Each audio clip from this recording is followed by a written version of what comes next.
Good day, everybody. How are you doing? In this lesson, we are going to discuss lesson planning. But before that, let's take a recap on our previous lesson on designing instructional materials. In designing instructional materials, we learn that teachers should design appropriate learning activities in line with the focus of teaching.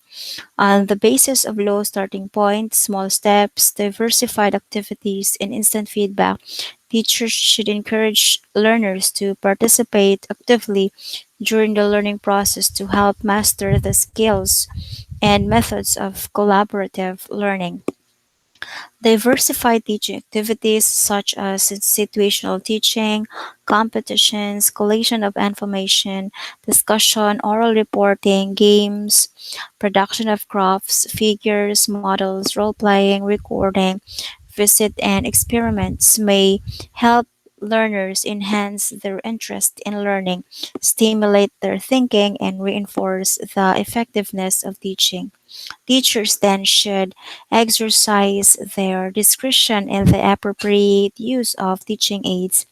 Appropriate teaching aids not only help to enhance learners' interest in learning but will also consolidate the knowledge they learned, thus achieving the objective of teaching.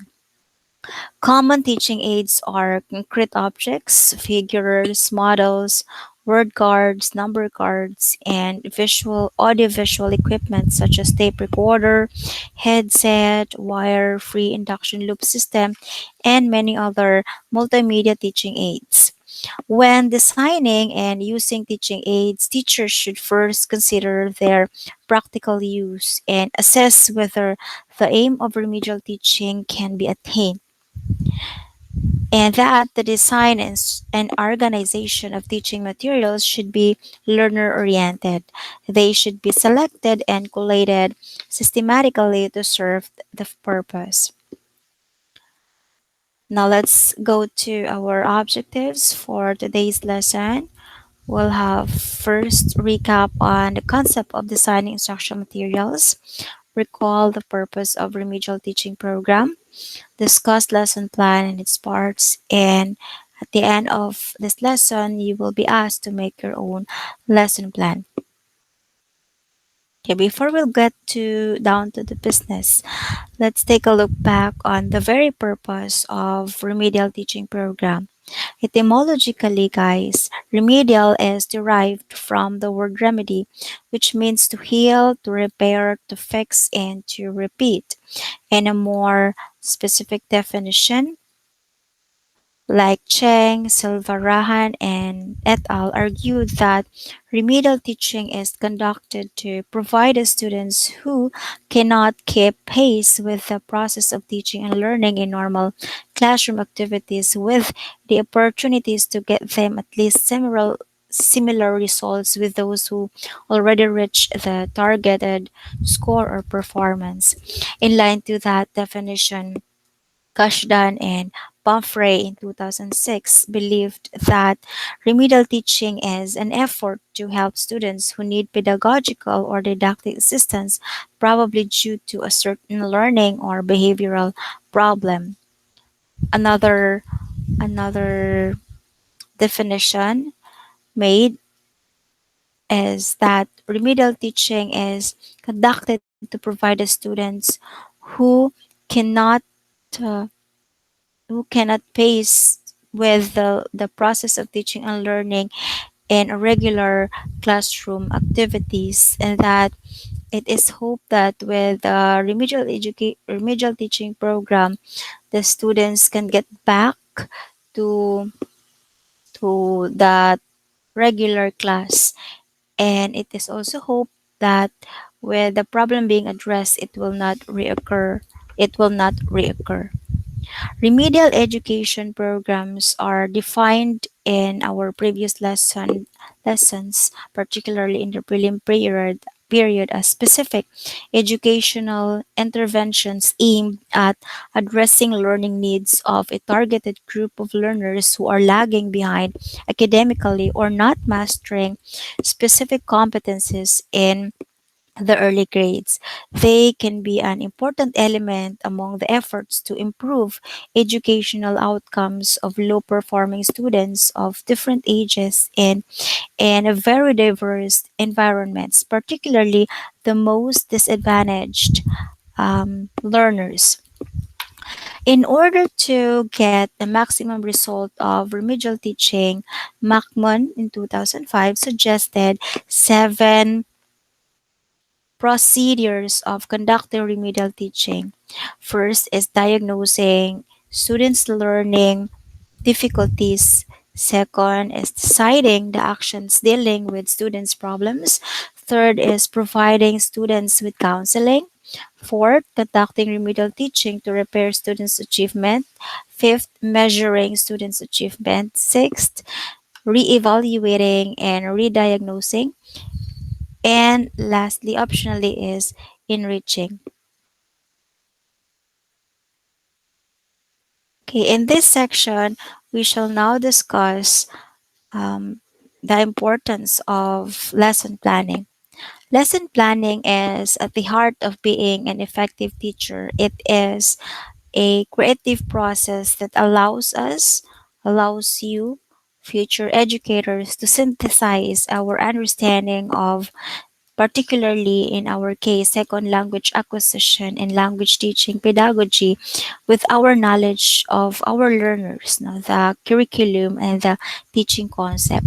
It is a time when we envision the learning we want to occur and analyze how all the pieces of learning experiences should fit together to make that vision a classroom reality. There are a number of benefits to writing a lesson plan. First, lesson planning produces more unified lessons. That's according to Jensen, 2001. It gives teachers the opportunity to think deliberately about their choice of lesson objectives. Of course, in accordance to the standards reflected on the suggested curriculum. Okay, the types of activities that will meet these objectives, the sequence of those activities, the learning materials needed, how long each activity might take, and how students should be grouped. Teachers can reflect on Teachers can reflect on the links between one activity and the next, the relationship between the current lesson and any past or future lessons, and the correlation between learning activities and assessment practices.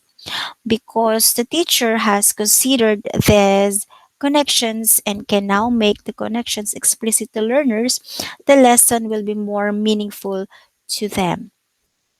The lesson planning process as well allows teachers to evaluate their own knowledge as regards to the content to be taught.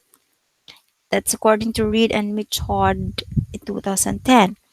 If a teacher has to teach, for example, a complex grammatical structure and is not sure of the rules, the teacher would become aware of this during lesson planning and can take steps to acquire the necessary information beforehand or before the actual teaching in the classroom. Similarly, guys, if a teacher is not sure how to pronounce a particular or a new vocabulary word, this can be also an opportunity to look into the correct pronunciation before doing the actual lesson.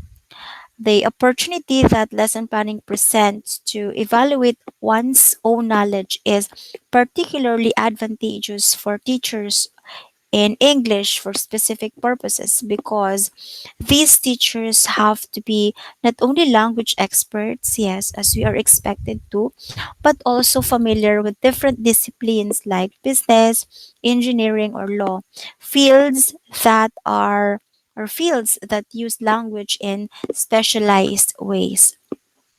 A teacher with a plan then is a more confident teacher, shall I say.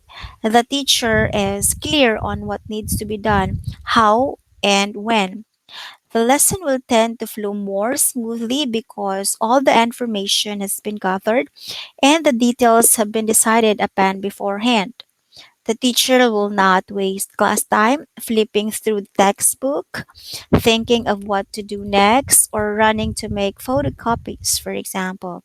The teacher's confidence will inspire more respect from the learners, thereby reducing discipline problems and helping the learners to feel more relaxed and open to learning.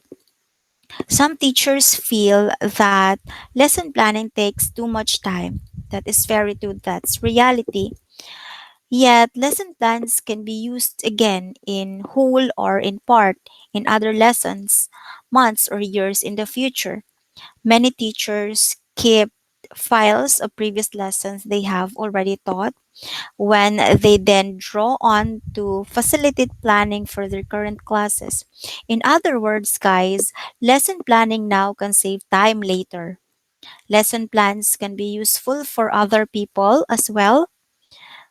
For example, substitute teachers face the challenge of teaching another teacher's class and appreciate receiving a detailed lesson plan to follow.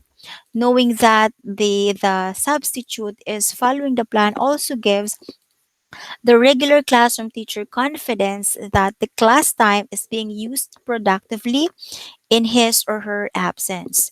In addition to that, lesson plans can also document for administrators the instruction that is occurring. If a supervisor, for example, wants to know what was done in class 2 weeks ago or previous days, the teacher only has to refer to that day's lesson plan. Finally, lesson plans can serve as evidence of a teacher professional performance. Teachers are sometimes asked to include lesson plans along with other materials as part of a portfolio to support their annual performance evaluation, like in DepEd. Teachers applying for new jobs might be asked to submit lesson plans before the demonstration, is usually the process, which is usually the hiring process for a teacher like ourselves or for future teachers like you, as part of their as part of our job application, so that employers can get a sense of our organizational skills and teaching style. Of course, with that lesson plan that you have will also be used for your actual demonstration, which really is the practical way of demonstrating your skills, organizational skills, your classroom management skill, and your teaching style. Okay, so remedial teaching should be organized according to a plan and as often as is very necessary. When formulating teaching plans, teachers are advised to take the following two aspects into consideration. On one hand, teachers should formulate practical teaching objectives that meet the learning characteristics and weaknesses of pupils so as to foster a sense of achievement. On the other hand, teachers should decide whether the learning items should be taught in details or in brief. Moreover, the items should be classified into different levels and taught through small and simplified steps to facilitate comprehension as well as to strengthen pupils' confidence in learning. With reference to the common difficulties encountered by learners, teachers should set down the main points for remedial teaching and make adjustments promptly according to the performance of students. Teachers should make a brief record of the learning aspects, teaching objectives or aims, key learning points, activities, use of learning aids or teaching aids, and evaluation for future reference. Teachers may deliver the teaching content by means of modules, themes, learning aspects, or teaching items and work out the teaching plans accordingly. Post-lesson reviews should focus on the teaching process and pupils' performance with specific and critical evaluations made. Examples of main points for review are as follows. the common difficulties of pupils or learners, the effectiveness of teaching strategies and class activities to help pupils understand the teaching contents, grasp the main points, and apply what they have learned. And lastly, issues of concern, example, basic knowledge that requires enrichment, the need to break down or rearrange teaching steps, etc. Remember that whenever you are going to make a lesson plan, but specifically for a remedial class, you have to go back to the very purpose of remedial teaching programs. And that very concept would help you directed on the path that you are taking along with your learners in that program. So for your task in this week, you shall be doing or you shall be working on your own plan. And this is a sample plan which will serve as your guide, more like a template that you have to follow in your lesson plan. So there are preliminary items there, such as the date or the period, the level. So it's up to you what level you should you wish to have, the duration, which is more likely 60 minutes or 1 hour, the topic, the activity description or the overview, the objectives. So I'm sure you have been taught on how to make learning or lesson objectives. So you might want to apply those in this lesson planning. Remember, using behavioral verbs to create objectives, making sure that your objectives are smart, that they are measurable. Then you have another component, key stage targets, language focused language skills. So that depends on the lesson that you will have to make. Now, you might want to have language focus, language skills, or reading or speaking. So it is not really a requirement to have the entire four macro skills. You can have reading or speaking, or you can just have one. It depends upon the language skill that you need to focus on your lesson plan. Then the next item is activity sequence. So this is now on the instructional procedures. The activities that you shall have, no, in revealing or um, revealing, unfolding your lessons to your learners. So you have to start with activating prior knowledge, more like motivation, introduction. How will you um, catch the attention of your learners, to set the ambience into a learning ambience for them. And since we are working on an online class nowadays, so in this case we will make use of Zoom, okay, or Google Meet. But for this lesson plan, I used Zoom because part of the activity that I have prepared is to group students by pair via Zoom breakouts, and it isn't possible with Google Meet. So it depends. But if it's going to be Google Meet, Google Meet, you can have different activities. So it's up to you how you will unfold your lesson. So in this element or in this component of your lesson plan, you shall um, put the details, no, of how you will unfold your lesson through steps, no. So you should be adding steps, necessary steps in this component. And then part of also of the component is eliciting performance or providing feedback.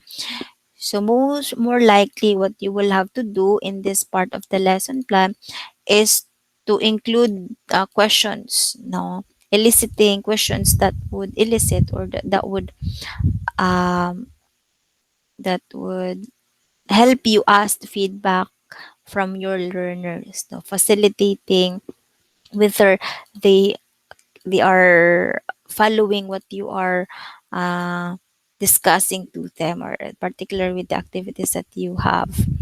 Then the assessment, of course, we cannot uh, have a lesson plan without assessment. So this is now assessment can be in any form. So we have discussed that one already. You can have alternatives in assessment or alternative assessments. You could also have a quiz. So whatever assessment that you might have should be in accordance to your objective. So you have to go back to your objectives. Okay, so your assessment should not stand alone as an assessment only, but should be a reflection on of your learning objectives. Okay, so you should also include the time intended for that assessment to be done by the students. Then the closure, this is where you will have to um, articulate na the requirements, or what are needed to be announcements, or what are needed to be done as your closure in your lesson plan or your class. So probably it might take 5 minutes. So it depends upon what needs to be included as your closure in that session. And then lastly, last item is reflection or notes to self. So this includes what questions like what changes would you make if you were to teach this lesson? What changes would you make after reading your colleagues' feedback and suggestions? So you can have that down in this section of your lesson plan. Now, for the rubric, this is how your lesson plan output will be rated. So there are, I think, how many? Eight. Let's see. How many are there? How many criteria do we have here? One, two, three, four, five, six, seven, eight. So there are eight criteria, and each criterion has its own descriptive descriptions as to the specific points. So all in all, this lesson planning activity will be worth 60 points. So I have already posted a Quipper assignment for this one, where you will have to post your or you will have to submit your lesson plan generated from Google Drive, and also the materials that you will have to use on that lesson plan. So the enclosures also have to be submitted via Google Drive on that Quipper assignment that I have already assigned, okay, in Quipper Essay. So all submissions should be made through Quipper Essay. Now, make sure that your links are accessible anytime, because there were experiences in the past where some links required access, so that I have to ask access pa before I can request access before I can access the link. So please double check, triple check your submissions before submitting them to me, because I will not be entertaining submissions on email already, but rather on the paper platform alone as for the submission only. Okay? So thank you very much everyone for questions, inquiries related to this lesson and other subject related concerns. You may email me, or you can also send me a message through our group chat for easier access. Okay, thank you and have a good day.